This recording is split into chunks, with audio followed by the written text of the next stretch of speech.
Hello students, welcome everyone, welcome to Sikhya Punjab. Chinu ma'am की दुनिया में आप सबका स्वागत है बच्चों। तो आज हमारा जो है वो डे 11 है। इससे पहले हम 10 चैप्टर्स के बारे में बात कर चुके हैं। तो आज मोस्ट इंपॉर्टेंट है, हम बात करें सेट्स एंड रिलेशन की। अगर एनालिसिस देखा जाए तो सेट्स और रिलेशन दोनों को मिला के एक क्वेश्चन तो बनता है, ठीक है जी, क्योंकि ओवरऑल सेट रिलेशन फंक्शन में से 2 क्वेश्चन ऑन एन एवरेज आते हैं हर शिफ्ट में, हर पेपर में। तो आपको पता है कि जेई का पेपर आने वाला है, तो भाई मेरा जो है वो आज का टारगेट है सेट एंड रिलेशन। इसके बेसिस पे जो भी मेरे 2023 के क्वेश्चंस आए थे हम उनको 1 बाय 1 डिस्कस करेंगे, ठीक है बच्चों। Let's have a look. चलो शुरू करते हैं आज की क्लास। हमारे जो टोटल क्वेश्चंस है सेट्स एंड रिलेशन के वो 21 थे। हालांकि सेट रिलेशन फंक्शन तीनों को मिला के 53 क्वेश्चंस थे, बट भाई मेरे हैं 21 क्वेश्चंस, ठीक है जी। तो हम बात करने वाले हैं, ये हमारे कुछ टॉपिक्स है जिनके बारे में बात करेंगे कि सेट्स एंड रिलेशन में कौन कौन से टॉपिक्स बने थे। तो सबसे पहले आप देखिए बेसिक्स के ऊपर क्वेश्चन बनते हैं सेट और रिलेशन के, नंबर ऑफ एलिमेंट्स पे बनते हैं, नंबर ऑफ सेट्स पे बनते हैं, नंबर ऑफ रिलेशंस पे बनते हैं। फिर हमारे कुछ क्वेश्चन बनते हैं वेन डायग्राम के बेस्ड पे। फिर हमारे बनते हैं जो टाइप्स ऑफ रिलेशन आप लोगों ने सबने पढ़ा है, reflexive, symmetric, transitive and equivalence के, और कुछ मिसलेनियस प्रॉब्लम्स बनती है। तो आओ 1 बाय 1 शुरू करते हैं। सबसे पहले हम बात करेंगे बेसिक्स के ऊपर कि बेसिक्स में क्या क्या पूछा जाता है और कैसा क्वेश्चन पूछा जाता है। कि भाई क्योंकि बच्चों के मन में ये भी बड़ी दुविधा होती है कि भाई बेसिक से क्वेश्चन आएगा या बेसिक छोड़ दे, बेसिक बोर्ड के लिए रख ले। अरे नहीं भाई, बेसिक से भी क्वेश्चन बनता है। तो सबसे पहला क्वेश्चन देखिए, सिंपल सेट है लेकिन थोड़ा सा कंसेप्ट मॉड्यूलस का लगा दिया। The number of elements in the set, भाई मेरे को दे रखा है कि कितने नंबर ऑफ एलिमेंट्स होंगे अगर n मेरा इंटीजर है। तो बच्चे ऐसे क्वेश्चन से डील करने के लिए अब आपको पता है कि भाई मॉड्यूलस की बात कर रहा है, तो मुझे क्या करना चाहिए, मुझे इस मॉड्यूलस को स्प्लिट करना चाहिए। मुझे बोलना चाहिए कि भाई एक बार ये मॉड्यूलस पॉजिटिव होगा और एक बार ये मॉड्यूलस नेगेटिव होगा। और मान लीजिए कि जब ये पॉजिटिव है तो आपको देगा कि n² माइनस 10n प्लस 19 जो है वो लेस देन 6। आप इसको सॉल्व कर लेंगे। और दूसरे वाला अपन बोलेंगे कि n² माइनस 10n प्लस 19 जो है वो नेगेटिव का, that should be less than 6। तो इन दोनों को जब आप रैंडमली अलग अलग सॉल्व करेंगे तो मुझे देखना है कि इससे कौन से एलिमेंट्स आए, इससे कौन से, जो दोनों के मिक्सचर, दोनों के कॉमन वाले एलिमेंट्स होंगे उसको अपन इंक्लूड करेंगे। जब आप इसको सॉल्व करेंगे तो आपके पास बनेगा n² माइनस 10n, और अगर 6 माइनस करेंगे तो plus 13 less than equals to 0। अब 13 का बनाना है भाई, 13 का तो नहीं बन सकता। अब मुझे क्या करना चाहिए, तो मुझे इस पर क्वाड्रेटिक फॉर्मूला लगा देना चाहिए, यानी कि 10 plus minus √b² 100 minus 4ac। 4ac means मेरे पास बन गया 52 डिवाइडेड बाई 2। तो भाई 10 प्लस माइनस ये मेरे पास बनेगा 48। तो 48 को क्या मैं लिख सकती हूँ, 48 का मतलब क्या होता है, 48 होता है 16 था। तो भाई मेरे पास बन गया 4√3 डिवाइडेड बाई 2, यानी कि 5 प्लस माइनस 2√3 ये मेरे पास नंबर्स बन गए। अब मुझे देखना है कि भाई ये बात करें इंटीजर्स की, तो 5 प्लस माइनस 2√3 में कौन सा नंबर बनेगा, 5 माइनस 2√3 में कौन सा। तो इनके इन बिटवीन मुझे सोचने की कौन से नंबर्स आएंगे, ठीक है जी। दूसरी बात, जब आपने ये देखा तो आपके पास आया कि n² माइनस 10n ये बन जाएगा प्लस 19 और प्लस 6, भाई ये बन गया ग्रेटर देन 0। तो जब आपने देखा तो n² माइनस 10n और ये बन गया आपके पास 25 ग्रेटर देन 0, यानी कि ये मेरे पास बन गया n माइनस 5 का होल स्क्वायर जो कि 0 से बड़ा है। तो n जो है आप बोलोगे कि भाई 0 से बड़ा होना चाहिए, तो इसका मतलब इसने सीधा सीधा हिंट दे दिया कि जो n है that belongs to all real number, बस उसके पास 5 आने की क्षमता नहीं है। तो जब मैंने ये सोचा कि ये 2 चीज़ें हो गई, ये बोल रहे कि 5 ही आना चाहिए, ये बोले 5 प्लस 2√3, 5 प्लस 2√3, अगर √3 को मान लीजिए कि 2 के करीब है तो 4 प्लस 9, यानी कि जो आपकी वैल्यू है, जो इंटीजर्स हैं, वो जो xn है वो क्या होगी, 9 से तो कम होगी। जो इंटीजर वैल्यू है वो 9 से कम होगी, लेकिन 5 माइनस 4 अगर मैं मानूँ तो 1, यानी कि 1 से बड़ी होगी, ठीक। तो जब आपने इतनी चीज सोच ली कि भाई मेरे पास 1 से 9 के बीच में आएंगे तो कौन कौन से इंटीजर्स आ सकते हैं, मेरे पास इंटीजर्स आ सकते हैं 2 3 4 5 6 7 8। तो जब आपने सोचा, बनाया, तो आपके पास ये बने 2 3 4 5 6 7 8, यानी कि 9 से कम और उसके बीच में 5 हो नहीं सकता। तो 5 को आपने वैसे छोड़ दिया, तो आपका जो करेक्ट आंसर था वो आपके पास बन गया 2 3 4 6 7 8, यानी कि 6 चीजें पॉसिबल थी, ठीक है। अब देखते हैं अगला प्रश्न। अगला कह रहा है कि भाई ए के पास 2 3 4 है, बी के पास 8 9 12 है, then the number of elements in the relation. तो मेरे रिलेशन के पास कितने एलिमेंट्स होंगे? अगर रिलेशन जो है वो A1 B1 A2 B2 दिख रहा है और मुझे रिलेशन देखिए कुछ अजीब तरीके से, अदरवाइज जो पेयर होता है उसके बीच में रिलेशन डिफाइंड होता है, बट यहाँ पे रिलेशन थोड़ा अलग तरीके से दिया है। मुझे देखना है कि A1 B2 को डिवाइड करेगा और A2 B1 को डिवाइड करेगा, यानी कि आपको कुछ ऐसा दे रखा है कि A1 B1 A2 B2। तो आपको देखना है कि जो A1 है वो B2 को डिवाइड करेगा और जो A2 है वो B1 को डिवाइड करेगा। मुझे ऐसे रिलेशन सोचने हैं। अब देखिए, मुझे अब सबसे पहला अगर मैं सोचूंगी A1 B2, अगर मैं A1 B2 की बात करूंगी तो मुझे यहाँ पे रिलेशंस लिखने हैं वो कि जब इसका एलिमेंट B के एलिमेंट को डिवाइड करे। जो 8 है, 8 को कौन डिवाइड कर सकता है? 2। तो आप क्या लिखोगे? आप लिखोगे 2,8 और 2,12।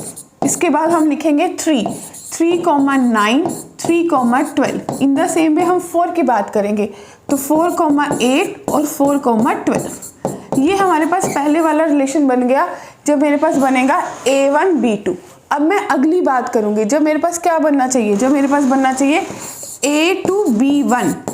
तो बच्चे अब जब A2 B1 की बात करेंगे तो A2 B1 में भी आपके पास सेम ही नंबर ऑफ रिलेशन बनेंगे, वही 6 के 6, क्योंकि उसके भी सेम एलिमेंट्स है, राइट। तो जब आपने ये सारे एलिमेंट्स लिखे तो आपने देखा इसके पास 6 एलिमेंट्स बने, इसके पास भी 6। अब उसने मेरे से पूछा कि टोटल नंबर ऑफ रिलेशंस कितने बने, तो 6 × 6, तो भाई कितने एलिमेंट्स बनने चाहिए थे? 36। तो मेरा जो सही उत्तर है वो 36 बन गया। बोलो जी, क्लियर है? अब देखते हैं अगला प्रश्न। देखिए ये प्रश्न भी कुछ सिमिलर ही है जो जेईई ने फिर से पूछा 2023 में। तो क्या पूछा गया कि ए के पास 1 3 4 6 9 है और बी के पास 2 4 5 8 10 है। Let R be the relation. R जो है A क्रॉस B पे डिफाइंड है, वही आपको A1 B1 और A2 B2 रिलेशन दे रखा है। अब आपको क्या देखना है कि A1 जो है वो B2 से बड़ा या बराबर है और जो B1 है वो A2 से बड़ा या बराबर है। तो भाई कुछ ऐसे एलिमेंट्स देखने हैं, कुछ ऐसे पेयर्स मुझे लिखने हैं। सबसे पहले जब आप देखोगे कि भाई नंबर ऑफ एलिमेंट्स कितने बनेंगे ऐसे सेट में, आपने क्या देखा कि A1, जब A1 की बात करी, देखिए जब मैं A1 को 1 ले रही हूँ तो B2 कितने पॉसिबल है? B के 5 केसेस पॉसिबल है। जब मैं A2 को 3 ले रही हूँ तो मेरे पास कितने केसेस पॉसिबल है? 4। फिर A3 को जब मैं कितना ले रही हूँ? 4, तो मेरे पास कितने केसेस? 4 ही पॉसिबल है, क्योंकि बराबर भी हो सकता है। फिर जब A4 को मैंने लिया बच्चों 5 6, तो 6 के केस में मेरे पास 8 और 10 दो ही पॉसिबिलिटीज बन रही है। और जब A को मैंने ले लिया A वाली वैल्यू को कि भाई मेरे पास तो बन जा 9, तो 9 के केसेस में मेरे पास कितनी वैल्यूज पॉसिबल है? 1। तो कितने केसेस बने? 5 4 9 9 4 13 13 2 15 और 1 16। इस केस में 16 केसेस बने जब आप बोलो कि A1 is less than B2। अब दूसरे वाले केस पे चलते हैं। इस केस पे जब आप बोल रहे हो कि जो B1 है वो A2 से कम होगा, तो भाई B की वैल्यू ले लेते हैं। अब B अगर मैंने 2 लिया तो A की वैल्यूज क्या पॉसिबल है? 2 या 2 से ज़्यादा, 2 या 2 से ज़्यादा, यानी कि 4 केसेस पॉसिबल है। फिर जब B की वैल्यू 4 ली, 4 के केस में 3 वैल्यूज पॉसिबल है। जब B की वैल्यू आपने 5 ली, 5 के केस में 2 वैल्यूज पॉसिबल है। जब B की वैल्यू मैंने बच्चों कितनी ली? 8, तो 1 पॉसिबल है। 10 पॉसिबल ही नहीं है। तो 4 3 7 2 9 और 10, इसके बन गए 10। अब इसके आपके बने 16, तो 16 × 10 कर लीजिए, तो आपके पास 160 टोटल नंबर ऑफ रिलेशंस बन जाएंगे। क्लियर है? तो कुछ इस तरीके से क्वेश्चन को सोचना था। क्लियर है जी? अब देखते हैं अगला प्रश्न। अगला क्वेश्चन क्या कह रहा है? अगले ने आपको बोला कि भाई मेरे पास 2 सेट्स दे रखे हैं। एक सेट A डिफाइंड है ग्रेटेस्ट इंटीजर में और एक दूसरा सेट दिखा है समीशन की फॉर्म में। आपको बताना है कि भाई क्या रिलेशन होगा, क्या A B का सबसेट है, क्या A और इंटरसेक्शन B का एम्प्टी है, दोनों में कुछ भी कॉमन नहीं है, या दोनों ही बराबर है, या B A का सबसेट है। तो ऐसा कब सोच सकती हूँ? जब मैं A और B को अलग अलग से डिफाइन कर पाऊँ। तो मैं क्या करती हूँ, मैं सबसे पहले बच्चों A को लिख लेती हूँ। जब मैंने A को लिखा, इस रिलेशन को डिफाइन करने के लिए मैं लिख सकती हूँ कि भाई ये 2 मॉडुलस x + 7 देगा, जो कि 3 से कम है, यानी कि 2 ग्रेटेस्ट इंटीजर x जो है वो 4 से कम हो गया। ठीक है, इसका मतलब ग्रेटेस्ट इंटीजर x जो है वो मुझे क्या दे रहा है कि भाई मैं 2 से कम हूँ। 2 से कम होने का मतलब क्या दे रहा है बच्चे, ये -4 देगा तो ये -2 देगा। अगर किसी चीज़ का ग्रेटेस्ट इंटीजर -2 से कम है तो डेफिनेटली जो x है वो -1 देगा। बोलो भाई, सॉर्टेड। इतनी बात बराबर है, ठीक है। अब आगे सोचते हैं। दूसरी तरफ जब मेरे को दे रहा है कि भाई x जो है, अब आप इसमें क्या कीजिए, 3 को कॉमन निकाल लीजिए, तो 3 की पावर 2x माइनस कितना बन गया 3, ठीक है जी। और आपके पास समीशन जो है वो आपको दिख रहा है कि summation r is equals to 1 से इन्फिनिटी तक जा रहे हैं, 1/10⁻r है, इज इक्वल जो कि लेस देन है 3 की पावर -3x है। अगर अपन इसको उस तरफ ले जाए, उस पर इन्फिनिटी का सम लगा दे, जीपी की इन्फिनिटी, क्योंकि दिख रहा है 1/10 1/10 स्क्वायर एंड सो ऑन, तो 1/10 डिवाइडेड बाय 1 माइनस 1/10 जो कि मेरा किसके बराबर होगा, लेस देन, किससे लेस देन होगा, 3 की पावर -3x। और अगर ये पावर उस तरफ जाएगी, डिवाइड होगी तो ऊपर जाके नेगेटिव होगी, तो माइनस का 2x प्लस का 3, ठीक भाई। तो भाई जब मैंने इसको सॉल्व करा तो 1 मेरे पास 9 बना, लेस देन 3 की पावर -5x प्लस 3, यानी कि मेरे पास यहाँ से बना कि 3 की पावर जो -2 थी लेस देन 3 की पावर -x प्लस 3, यानी कि मेरे पास जो यहाँ से फाइनल आंसर मिला वो मेरे को मिल रहा है कि भाई अगर मैं ध्यान से देखूँ, -3x था, इधर से 2x गया, 2x उधर जाके डिवाइड हुआ, ऊपर जाके माइनस हुआ, तो जब आपने इसको देखा तो इसने आपको क्या देगा कि -2 जो लेस देन होगा -5x प्लस 3 के होगा। तो भाई यहाँ से मेरे पास पता चल जाएगा कि जो x है वो भी लेस देन 1 आ जाएगा। तो मैं आपको दिखाती हूँ कि दोनों ही केस में जब आपने देखा ये आपने सॉल्व करा, ये वैल्यू बनी, एक चीज़ यहाँ पे मिस हुई, क्या, हमारे पास यहाँ पे टोटल पावर थी, तो इसकी पावर x -3 रहेगी, इसकी पावर x -3 आ जाएगी, तो अल्टीमेटली जो मेरे पास ये टर्म थोड़ी सी चेंज हो जाएगी, वो क्या देगी, वो देगी कि भाई मेरे पास 1/9 की जो पावर है वो x -3 है, यानी कि 3 की पावर -2x प्लस 6, ठीक है जी, लेस देन 3 की पावर -5x प्लस 3। तो जब अपन इसको सॉल्व करेंगे तो आपको दे रहा है कि -2x प्लस 6 जो है वो लेस देन होगा -5x प्लस 3 से, तो आपको दे देगा कि भाई 3x जो है वो लेस देन -3 है, तो x लेस देन -1।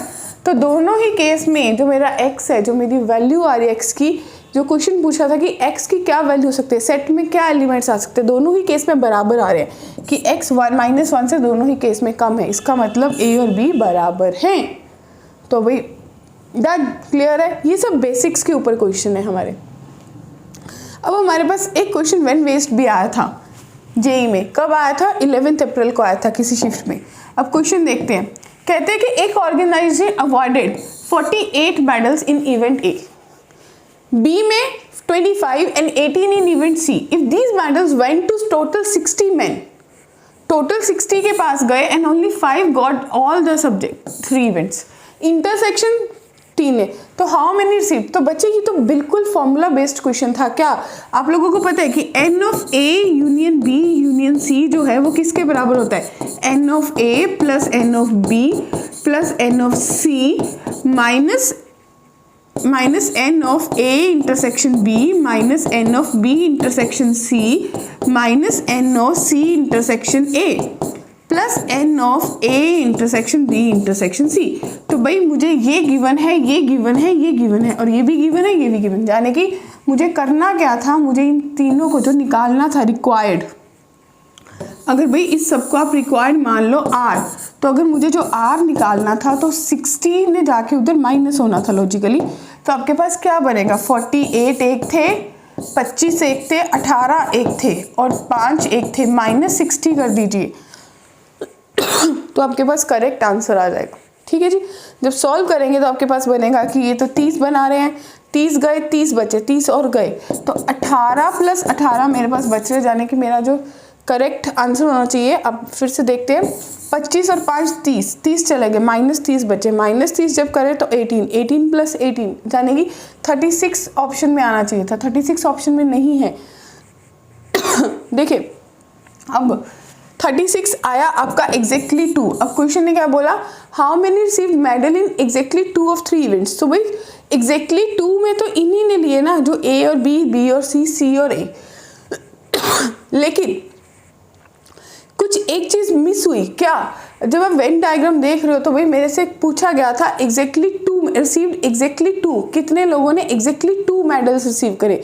तो मेरे पास कुछ मेडल्स ऐसे भी बने थे जो मेरे पास तीनों की इंटरसेक्शन से कॉमन आ रहे थे, जो तीनों दे रहे थे। देखिए तो आपके पास वो कितने आए, क्योंकि एक को कितने हैं 5, 5 कितनी बार आए 3 बार, तो 3 बार माइनस कर दीजिए तो आपके पास कितना आंसर बनेगा 36 माइनस 15, यानी कि मेरे पास कितना आंसर आना चाहिए था, मेरे पास आंसर आना चाहिए था 21। तो इस दिए हुए प्रश्न का आंसर है 21। ठीक है जी। अब देखिए बहुत आसान क्वेश्चन आया था, ये भी फर्स्ट शिफ्ट में आ गया था। क्या था, total number of 3 digit number. 3 digit number पहले सोचिए कहाँ से कहाँ तक होते हैं, 100 से लेके 999 तक होते हैं। तो भाई ये नंबर कितने होते हैं, ये 900 नंबर होते हैं, पहली बात।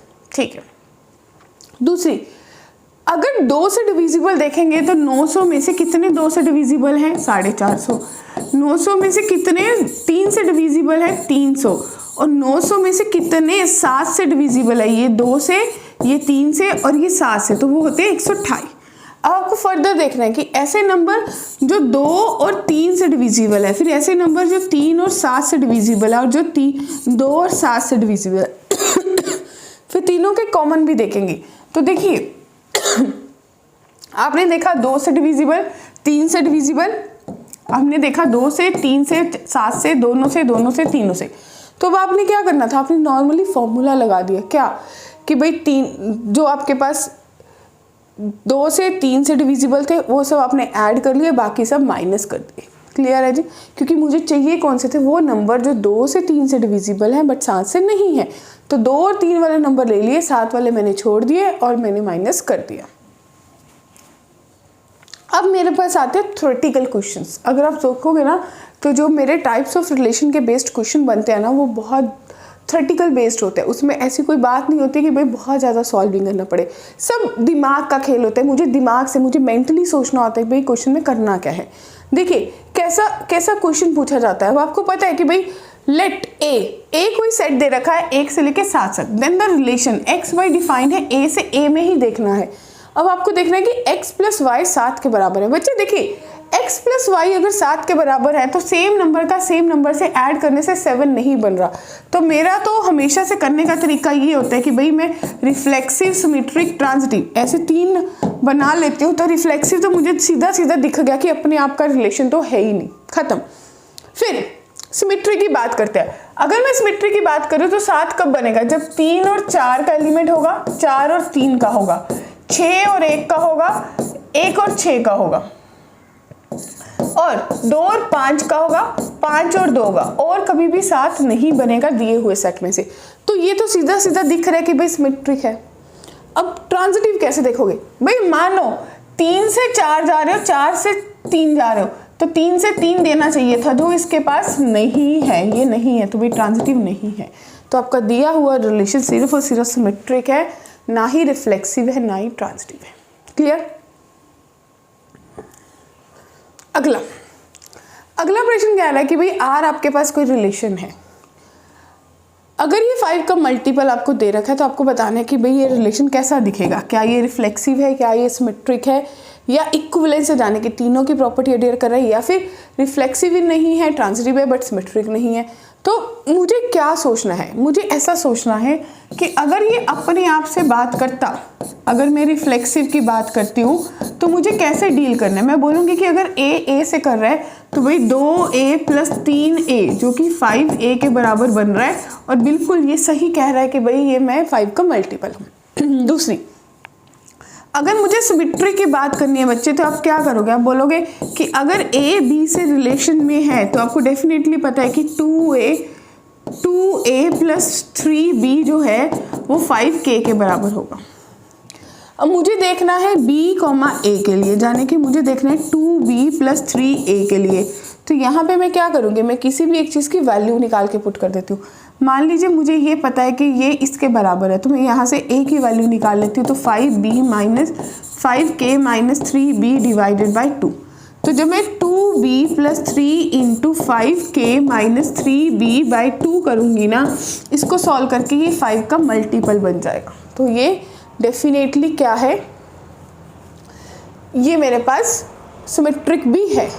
अब तीसरी चीज़ देखिए, जब ट्रांजिटिव की बात करते हो तो आप बोलते हो कि 2a प्लस 3b जो है वो 5m के बराबर है। फिर आप बात करोगे कि 2b प्लस 3c जो है वो 5n के बराबर है। तो भाई इन दोनों को ऐड कर लीजिए। अगर आपने इन दोनों को ऐड करा तो आपके पास क्या बनेगा, आपके पास बनेगा 2a plus 5b plus 3c जो है वो 5 इंटू m प्लस n के बराबर है। ये 5 उधर ले जाइए और देखिए a प्लस c भी 5 का मल्टीपल बन गया, तो ट्रांजिटिव भी है। अगर तीनों चीज़ें सर्वगुण संपन्न हो गया तो भाई वो इक्विवेलेंस रिलेशन बन गया। बन गई बात। तो इसका आंसर था इक्विवेलेंस रिलेशन। क्लियर। अब अगला कहते हैं मिनिमम नंबर ऑफ रिलेशन, इसमें कितने रिलेशन ऐड करूं ताकि ये सिमेट्रिक और ट्रांजिटिव बन जाए। ठीक है जी, क्या बन जाए, सिमेट्रिक और ट्रांजिटिव। यानी कि मुझे रिफ्लेक्सिव के बारे में उन्होंने बात नहीं करी। तो बच्चे ए बी और बी सी है, अगर इसको मेरे को सिमेट्रिक बनाना है तो बी ए का होना जरूरी है और मेरे पास सी बी का होना जरूरी है। अगर इसको ट्रांजिटिव भी बनाना है A to B, B to C, तो मेरे पास क्या होना चाहिए था, A to B, B to C, तो मेरे पास A होना जरूरी था।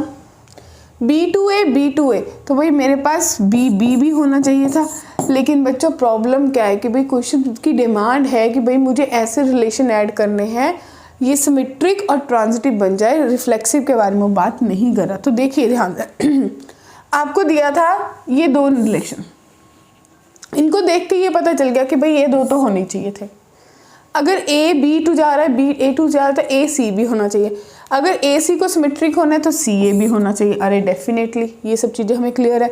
फिर ट्रांजिटिव की बात हुई, जब A to B, B to A गए तो A टू A होना चाहिए था B टू B भी। तो भाई ऑलमोस्ट सारे ही एलिमेंट्स ऐड हो गए।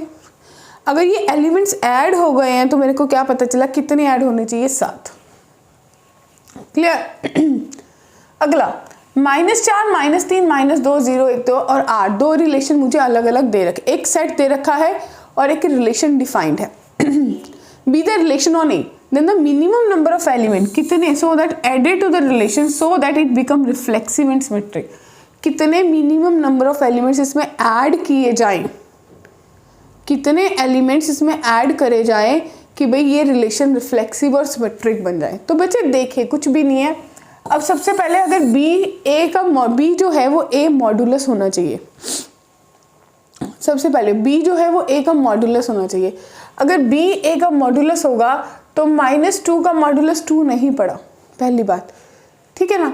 अब मुझे इसको डील करने के लिए देखिए मैं आपको एक्सप्रेशंस बता देती हूँ कि आपने ये देखा कि -4 का मॉडुलस 4, -3 का 3, फिर 3 अगर -2 का स्क्वायर करके 1 जोड़ेंगे तो ये बनेगा 0 0 1 1 4 4 3 3। ठीक है जी।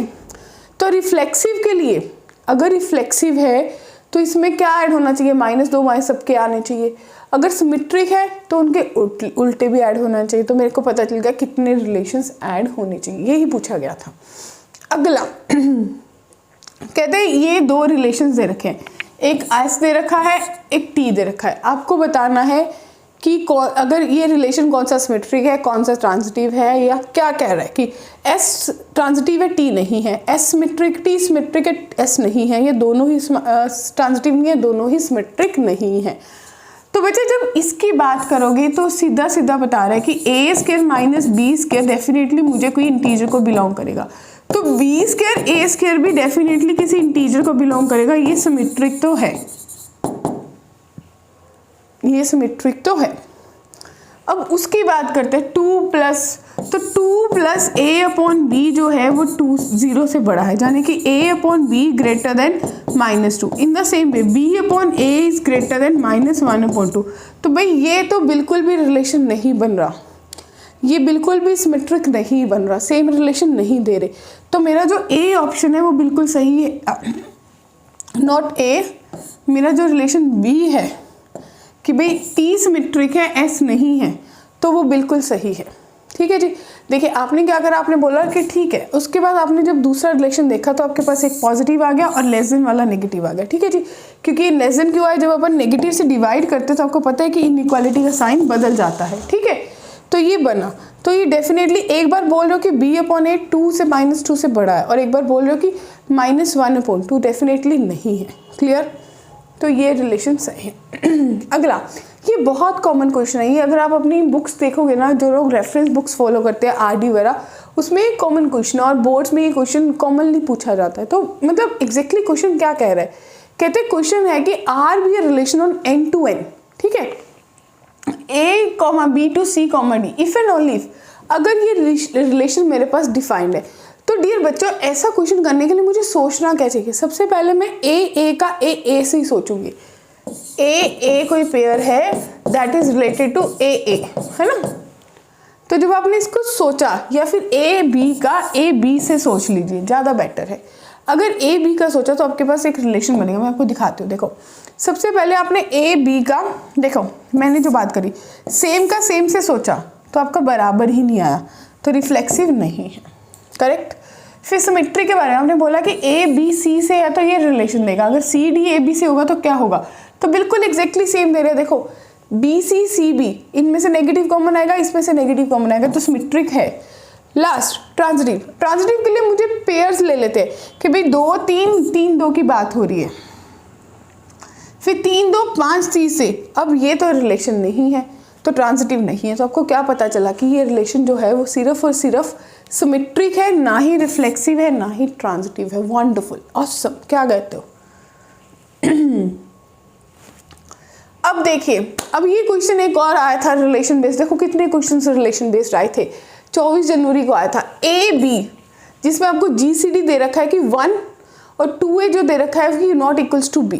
ठीक है बच्चों, तो ए बी बिलोंग्स टू, अब आपको क्या सोचना है, मतलब ये क्वेश्चन कहना क्या है भाई, आपको रिलेशन ही चेक करने हैं। देखिए रिलेशन कैसे चेक करेंगे, सबसे पहले रिफ्लेक्सिव, ए का GCD निकालिए, यानी कि HCF 1 आएगा डेफिनेटली। तो आपको ये पता चल गया कि हर किसी केस के लिए तो ट्रू नहीं होगा।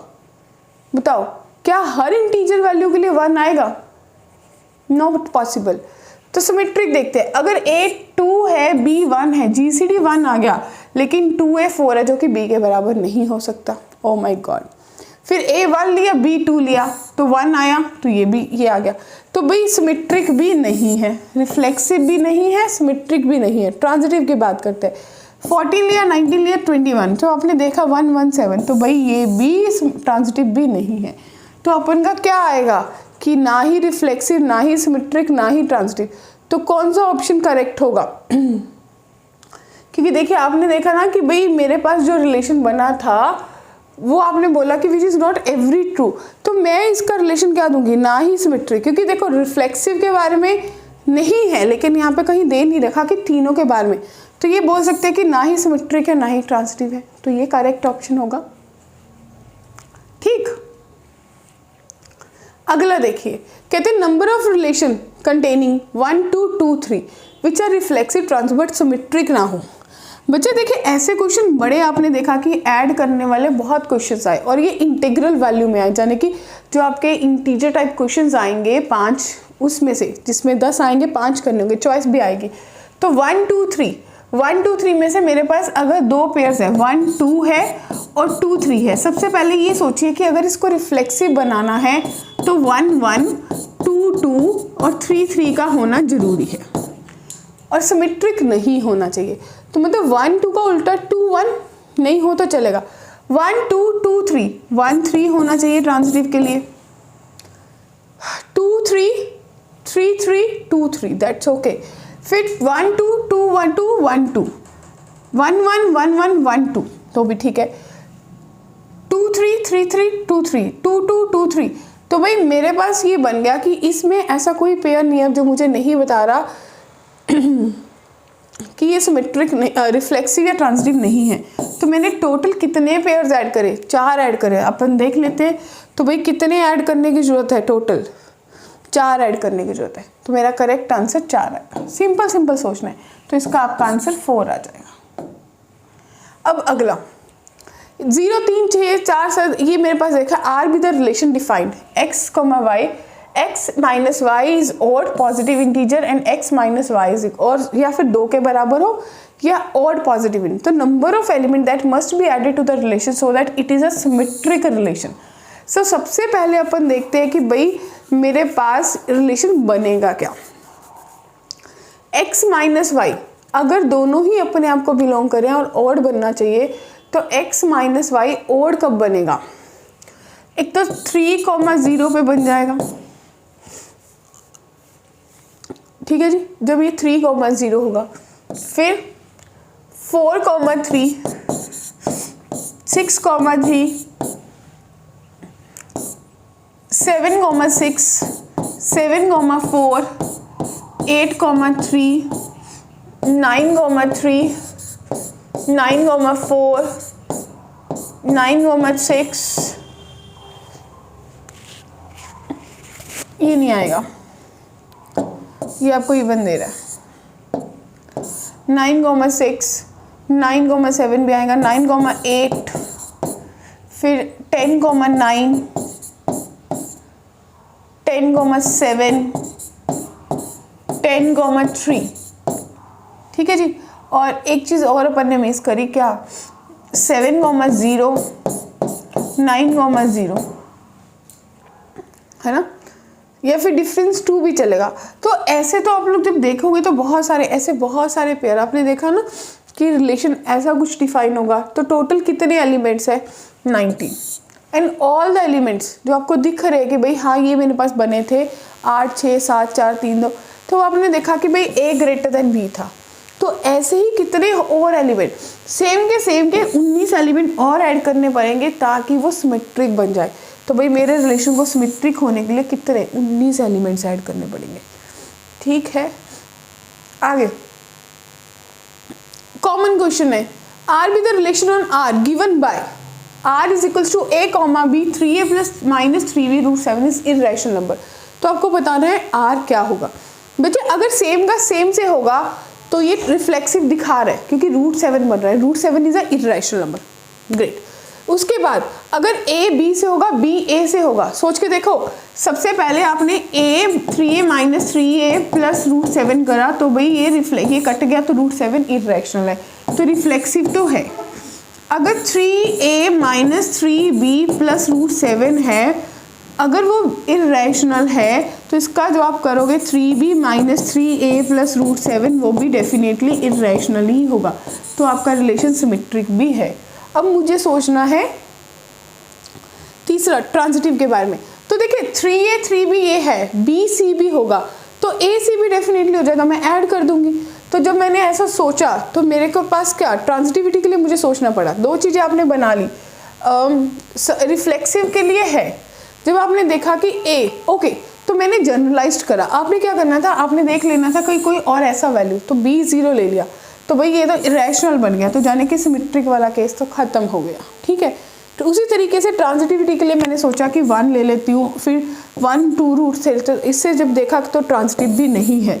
तो ऐसे क्वेश्चंस हमें थोड़ा सा क्योस मचा देते हैं क्योंकि अगर हम जनरलाइज्ड वे में करेंगे तो हमें क्या होता है, बड़ी इजीली हम सोच लेते हैं कि भाई ऐसा होगा। लेकिन ये क्वेश्चन जब आते हैं आपको सोचना क्या है, आपको ये सोचना है कि मैं क्या ऐसा करूं कि ये गलत प्रूफ हो जाए, ठीक है। तो रिफ्लेक्सिव तो हर केस में करेक्ट रहेगा, सिमेट्रिक और ट्रांजिटिव नहीं आएगा।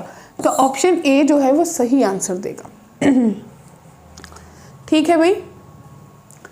अब कुछ मिसलेनियस प्रॉब्लम्स आती हैं, 2-3 मिसलेनियस प्रॉब्लम्स होंगी। तो सबसे पहली आपके पास है कि number of elements in the set. आपके पास एक सेट है जिसमें नेचुरल नंबर लेना है 10 से लेके 100 के बीच में, एंड आपको बताना है कि 3n-3 इज मल्टीपल ऑफ 7, यानी कि मुझे दोनों केसेस लेने हैं। 3n-3 जो है वो 7 का मल्टीपल हो और 10 to 100 के बीच में नंबर। तो भाई जब ऐसा सोचने ही वाले हो, सबसे पहले 10 से 100 के बीच का इंटरवल आपको पता है। अगर ये n का मल्टीपल है तो अगर इंडक्शन आप लोगों ने कभी देखा था तो आपको पता है कि ये 7 लैम्डा के बराबर होगा। तो 3n जो है वो 7 लैम्डा प्लस 3 के बराबर होगा। n की वैल्यू पुट करते चलते हैं। ये कब होगा, सबसे पहले जब n 1 हो जाएगा तो ये 10 बन जाएगा, ठीक ना। तो मेरे को क्या देखना है कि भाई जब 3 की पावर n 1 होगा तो ये 7 का मल्टीपल हो जाएगा, क्योंकि लॉजिकली क्या है, मुझे इसको पूरी इक्वेशन को क्या बनाना है, मुझे 7 का मल्टीपल सोचना है। तो आपने क्या सोचा कि भाई मान लेती हूँ n 0 है, सॉरी मान लेते हैं लैम्डा 0 है। अगर लैम्डा 0 है तो ये 3 बन जाएगा, डेफिनेटली 7 का मल्टीपल हो गया, ठीक है ना, क्योंकि 3 उधर जाएगा। ऐसा सोचिए ना, 3n minus 3 is equals to 7 lambda. तो अब दूसरी बार आप क्या सोचोगे कि n की वैल्यू और क्या होगी, n की वैल्यू अगर 2 होगी तो ये 14 होगा, नहीं बनेगा, 3 4 5 6 ऐसे सोचा। तो मेरे पास बना कि इसके बाद जो n है, n एक बार 1 आई, फिर n 7 पे जाएगा, n सोन AP बन जाएगी। तो कितनी वैल्यूज पॉसिबल है, 15 वैल्यूज पॉसिबल है। अगला प्रश्न, A जो है 1 2 3 अप टू 10 है, B जो है 0 1 2 3 4 है। दोनों number of elements in the relation, A कितने रिलेशन में एलिमेंट्स होंगे, अगर R जो है A, B है 2a माइनस बी का square plus 3 into A minus B belongs to B. मतलब ये वैसे क्वेश्चन है जिसमें अपन लोग बहुत ज़्यादा डिस्कशन तो कर ही नहीं सकते, बस क्वेश्चन पढ़ा और आंसर करा। तो भाई अब मेरे को नंबर ऑफ एलिमेंट्स बताने हैं इस रिलेशन में। अगर ए और बी मुझे डिफाइंड दे रखा है कि 1 से लेकर 10 तक है, 0 1 2 3 4 है, ठीक है जी। ये मुझे बता रहा कि भाई ये वाली जो वैल्यू है वो बी को बिलोंग करनी चाहिए। और ए को माई, मतलब कितना ज़बरदस्त रिलेशन दिया भाई। इसकी जो वैल्यूज़ है ए और बी की लेनी यहाँ से है और उसका जो वैल्यू लाई यहाँ पे करना चाहिए। तो सोचिए बी के लिए मुझे 0 चाहिए, तो मान लीजिए कि दोनों ही 1 1 है, मान लीजिए 2 2 है, 3 3 है। अगर सेम सेम मानेंगे तो 0 तो डेफिनेटली आएगा, राइट। उसके बाद फिर मेरे को ऐसा कुछ सोचना है कि भाई उसका डिफरेंस 1 ना जाए। तो भाई बच्चों जब ऐसा सोचते चले जाएंगे तो बहुत सारी चीज़ें सोचनी पड़ेंगी कि भाई मान लीजिए अब आपने जो भी माना कि वो k है तो आपने k माइनस कर दिया, यहाँ पे वैल्यूज पुट करी, तो ultimately it's all about the solving. तो टोटल कितने 18 एलिमेंट्स आ जाएंगे, क्योंकि देखो सीधे ही दिख रहे हैं पहले तो अपन यहाँ से जो कर रहे हो। अब देखते हैं आगे, अगला क्वेश्चन है, ये कुछ सिमिलर क्वेश्चन हमने पीछे करा था। 1 2 3 4 है, आर कोई रिलेशन है सेट के ऊपर, तो ए बी सी डी, अगर ये आप बोलो कि कोई रिलेशन है A B C D, 2a plus 3b जो है वो 4c प्लस 5d के बराबर है। तो आपको बताना है कितने नंबर ऑफ एलिमेंट्स होंगे, इसमें कितने नंबर ऑफ एलिमेंट्स होंगे। तो देखिए कैसे करेंगे। आपने क्या करा कि भाई ए के पास, ठीक है ना, क्योंकि ऐसे क्वेश्चंस को लिखने में बहुत टाइम चला जाता है। ए जो है 1 2 3 4 है और आर जो है ए बी सी डी है, तो आपने इनको अल्फा माना। तो आपके पास यहाँ से 2a की वैल्यू आ गई, 3b की आ गई, 4c की आ गई, 5d की आ गई, ठीक है जी। बेस्ट वे ये करने का, आपने दोनों को ऐड करा, यहाँ से एक वैल्यू है जहाँ दोनों का, तो भाई अल्फा के जो पॉसिबल दोनों में कॉमन वैल्यूज देखिए, 14 आ रहा है, उसके बाद 13 कॉमन आ रहा है। अब आगे आगे कौन सी वैल्यूज आपकी 9 आ रही है कॉमन दोनों के पास, ठीक है जी। और आफ्टर दैट आपकी जो वैल्यू है कॉमन आ रही है 18 कॉमन आ रहा है दोनों के पास, एंड आफ्टर दैट और कुछ भी कॉमन नहीं आ रहा क्योंकि ये तो 20 पे आके रुक गया, ठीक है जी। तो आपने देखा कि कितनी वैल्यूज कॉमन आई, 9 आई, 13 आई, 14 आई, 17 आई, 18 आई, ठीक है जी। 17 भी कॉमन था मेरे पास, 14 भी था एक और, तो ये सब कॉमन वैल्यूज आई। तो ये मेरे पास टोटल 6 वैल्यूज आ गई, ठीक है जी। तो हमें क्या बोला गया कि भाई अगर वो 14 है तो कब कब होगा, तो ये मेरे कुछ पॉसिबल पेयर्स थे। सो ये हमारा अगला प्रश्न है। प्रश्न क्या कह रहा है कि let PS denotes a power set. PS जो है वो पावर सेट को डिनोट कर रहा है। Define the relation R1 and R2 on the power set. आपको पावर सेट पे रिलेशन डिफाइन करना है as A R1 related to B। वो कैसे रिलेटेड है कि A intersection B complement union B intersection A complement empty होना चाहिए। एंड जो 2 वाला रिलेशन है वो कह रहा है कि A यूनियन B कॉम्प्लीमेंट जो है वो B यूनियन A कॉम्प्लीमेंट के बराबर होना चाहिए।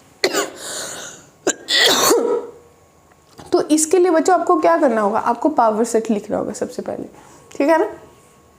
इस रिलेशन का पावर सेट लिखेंगे, फिर आप लोग उसके रिलेशंस बनाएंगे। आप देखेंगे कौन सा इंटरसेक्शन है, कौन सा यूनियन है। तो देखिए कुछ ऐसे काफ़ी ज़्यादा चीज़ें लिखनी पड़ेंगी। सबसे पहले पावर सेट डिफाइन करा। अगर यूनियन एम्प्टी है तो आपको पता है कि वो रिफ्लेक्सिव और सिमेट्रिक होगा। अगर ट्रांजिटिव के केस में इसके सोच रहे हैं तो भाई क्या सोचोगे, आप बोलोगे कि भाई मान लो एम्प्टी है तो ए बी के बराबर होगा, अगर नहीं है तो ये कुछ केसेस है जो अपन के पास हैं जिसको अपन लोग रेफर कर सकते हैं। So this going to the last question. ये लास्ट क्वेश्चन है आज का हमारा सेट्स और रिलेशन का, ठीक है जी।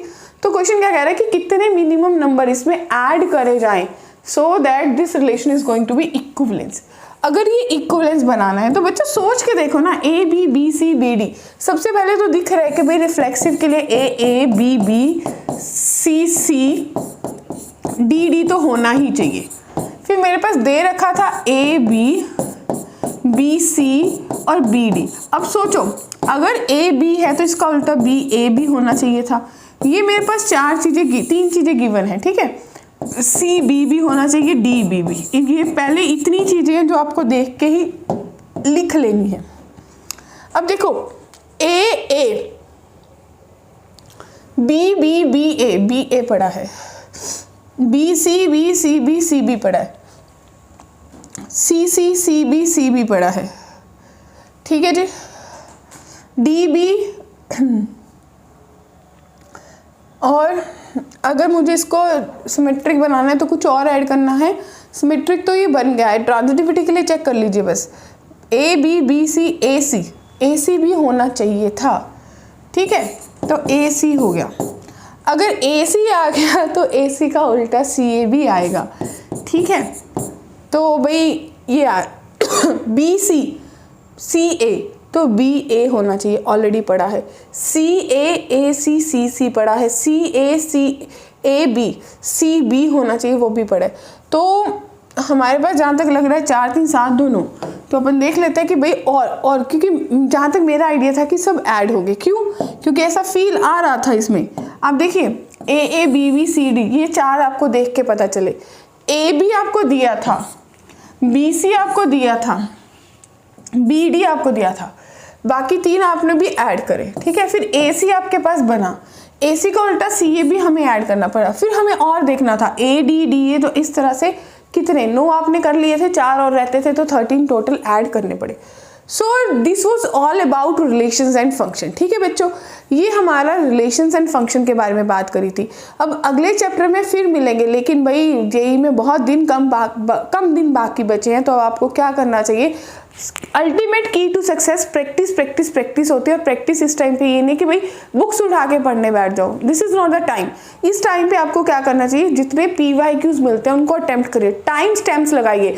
जब तक टाइम नहीं बाउंड करेंगे अपने आप को तब तक पेपर नहीं होगा। और बेस्ट प्रैक्टिस क्या है, आप अपने जो आपके 24 पेपर्स हुए थे 2023 के, उनको उठा लीजिए और उनको अपने आप को 3 घंटे के बजाय 2 घंटे का टाइम दीजिए और देखिए 2 घंटे में क्या आप कितने क्वेश्चन अटेम्प्ट कर पा रहे हो, क्योंकि this is going to be the correct. क्योंकि इसके बिना तो अल्टीमेटली अगर टाइम मैनेजमेंट नहीं होगी तो वहाँ पेपर में कैसे स्किल्स इंप्रूव होंगी। फिर मिलेंगे अगले सेशन के साथ, तब तक के लिए बाय बाय।